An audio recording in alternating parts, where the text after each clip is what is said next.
Waalaikumsalam warahmatullahi wabarakatuh. Ustaz, tolong bagi ilmu untuk cara menghadapi fitnah Dajjal. Fitnah Dajjal ada dua.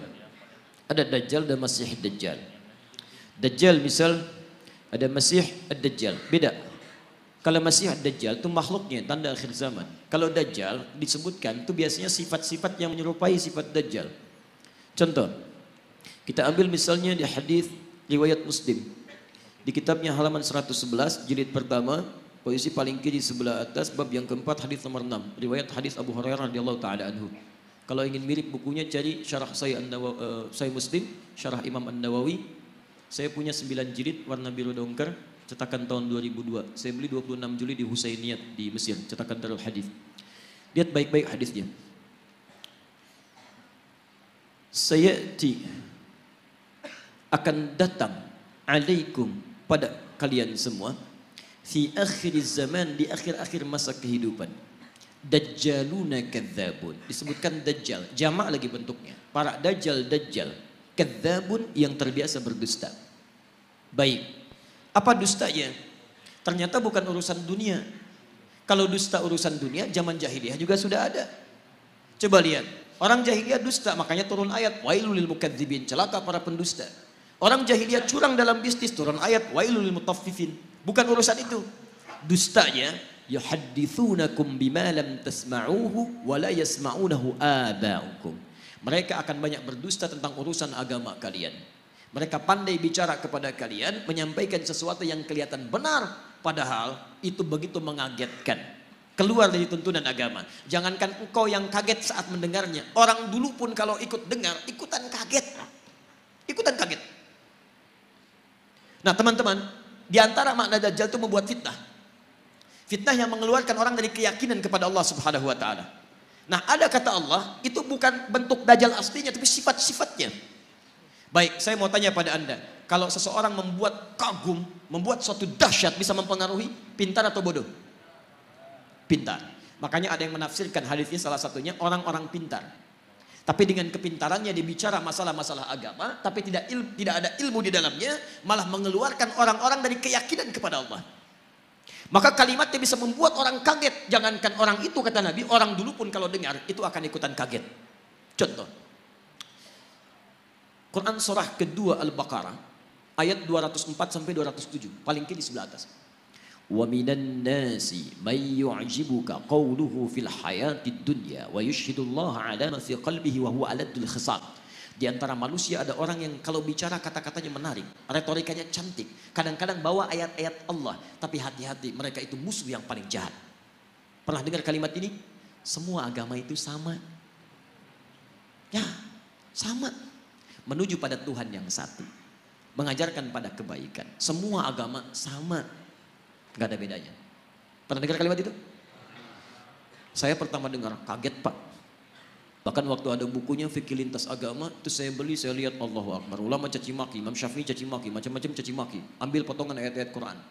Saya pikir ini siapa ini orang? Begitu saya ingat hadis ini, saya baru sadar, Allahu Akbar. Kita bermohon kepada Allah kebaikan. Jangankan kita, kalau orang dulu termasuk jahiliyah dengar kalimat ini, ikutan kaget Pak. Saya kasih contoh begini. Dulu, beberapa utusan pemuka datang pada Nabi malam-malam. Kata mereka, ya Muhammad SAW, kita memang beda. Lihat kalimatnya, kita memang beda. Mereka sebodoh-bodohnya orang jahiliyah masih ngaku kita beda. Hanya perbedaan kita tidak harus menjadikan kita berselisih. Gini aja deh, kami malam ini nyembah Tuhan kamu, kamu besok nyembah Tuhan kita. Setelah kalimat ini keluar, turun satu surah, Qul ya ayyuhal kafirun. Katakan, hei orang-orang kafir. Kafir itu dari kata kafara. Kafara diserap ke dalam bahasa Inggris di kafir. Ya, bahasa Inggris banyak yang mengambil dari bahasa Arab.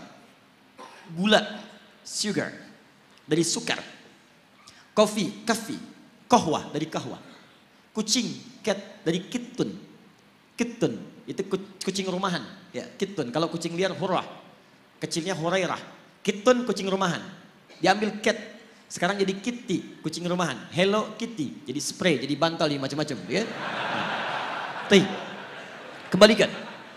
Kafara, ketutup. Yang tertutup. Orangnya kafir yang menutup diri. Jadi misal, ini misalnya spidol. Tertutup begini, ini cover, ada cover, tertutup. Buku ada covernya, isinya tidak bisa kelihatan. Kalau saya sengaja menutup diri supaya tidak kelihatan, saya balik ke sini misalnya. Kelihatan saya, ada penampakan, ya kan? Nah itu, nah ini kafir, orangnya kafir itu yang menutup diri. Sopan bahasanya. Makanya ketika orang Arab ini orang Arab fasih, paham bahasa Arab, ngerti bahasa Arab, dipanggil kafir oleh Quran, mereka nggak marah. Karena paham bahasanya sopan. Hei orang-orang yang masih menutup diri dari hidayah. Kami memang masih menutup diri kok. Maaf saya lompat sebentar. Maksud saya gini, zaman ini agak aneh sebetulnya. Ada orang Arab, asli Arab, paham bahasa Arab, paling fasih bahasa Arab. Disebut kafir, gak marah. Orang sekarang, bukan orang Arab, gak tahu bahasa Arab, gak fasih bahasa Arab, disebut kafir. Apa? Masya Allah. Ya. Kita masih lembut Pak. Kita tuh halus, Islam tuh halus. Ya. Jadi mohon maaf, antum tuh makhluk halus sebetulnya, lembut. Baik, lembut baik, kata-katanya baik. Kalau antum kasar, antum bukan muslim antum. Makanya sama orang lain lembut. Kita pun kalimat-kalimatnya lembut, coba bandingkan. Saya punya koleksi beberapa kitab yang lain, tapi nggak perlu saya sebutkan. Di satu kitab, orang yang tidak sekeyakinan itu disebut dengan domba, tersesat lagi, domba-domba yang tersesat. Kita masih halus tuh, menggunakan kata kafir.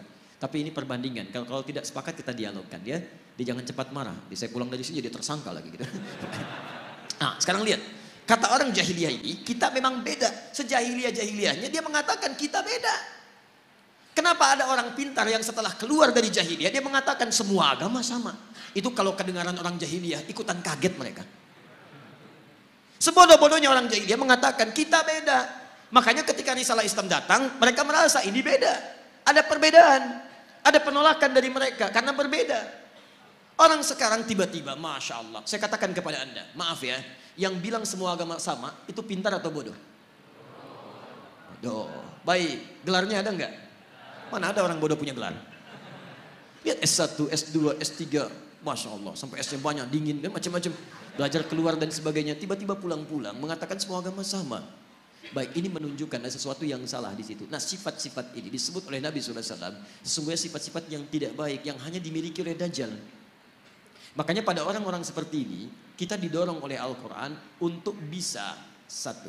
Quran surah keempat ayat 140. Ingat, bukan mencela, bukan menghina, bukan macam-macam. Lihat ayat Qurannya. Wa qad nazzala 'alaikum fil kitab. Telah tetap ketentuan dalam Al-Quran. Quran surah keempat ayat 140, paling kiri sebelah bawah. Awas ya, jangan dipotong kalimat saya. Saya tidak menyebut mereka dengan Dajjal. Awas, hati-hati.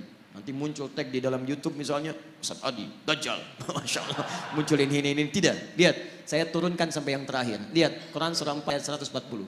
Wa qad nazzala 'alaikum fil kitab. Telah tetap ketentuan dalam Al-Quran. An idza sami'tum ayatillahi yukfaru biha wa yustahza'u biha.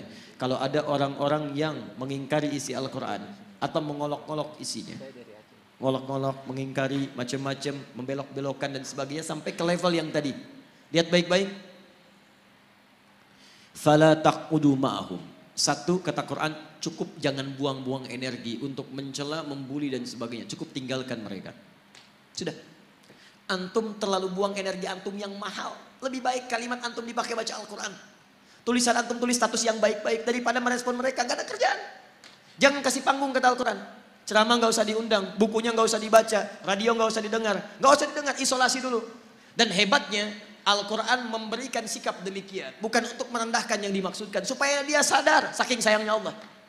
Hatta yakhudu fi hadithin ghairi. Sampai dia sadar bahwa dia isolasi orang lain itu karena ada yang menyimpang dari dirinya. Saking sayangnya Allah tetap diberikan hidayah. Cuman mau ngambil atau enggak.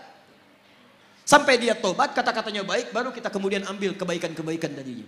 Jadi kalau ada yang demikian disebut oleh Nabi sebagai sifat-sifat Dajjal, sifat itu harus kita keluarkan kalau kita sayang dengan saudara kita doakan dia tapi tinggalkan semua hal yang terkait dengan dia. Tinggalkan.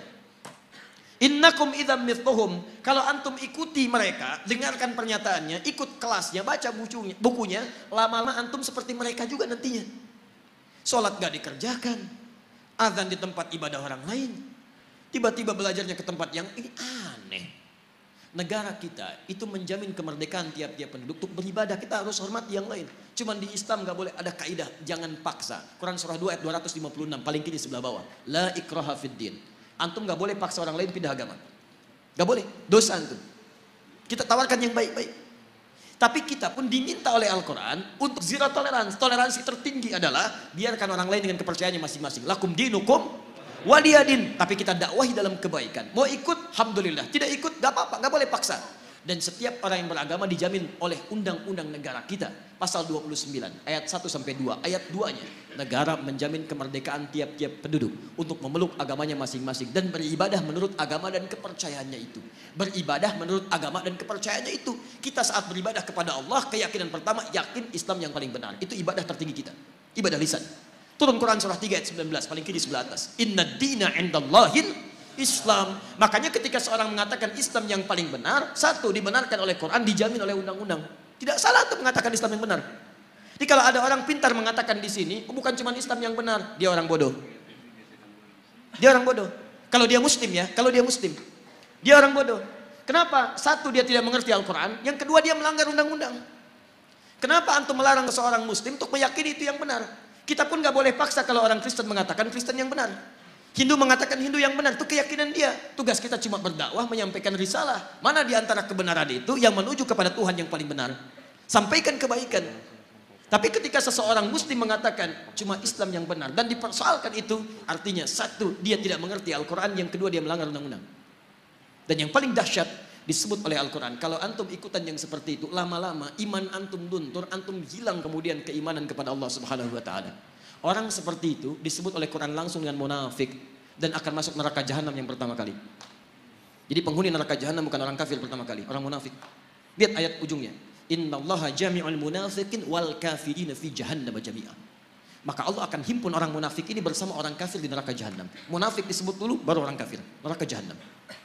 Ya, maaf ya kalau urusan akidah saya tegas saya tidak ingin ada sahabat-sahabat saya, saudara saya kemudian terperosok dalam keburukan. Karena itu kalau ada yang menyimpang seperti itu, jangan dulu kita keluar kalimat yang tidak bagus, tidak, kita doakan, solasi, arahkan pada kebaikan. Dia ikut, alhamdulillah, tidak ikut, biarkan. Nah itu yang terbaik. Jelas ya? Halo, kenapa tegang begini?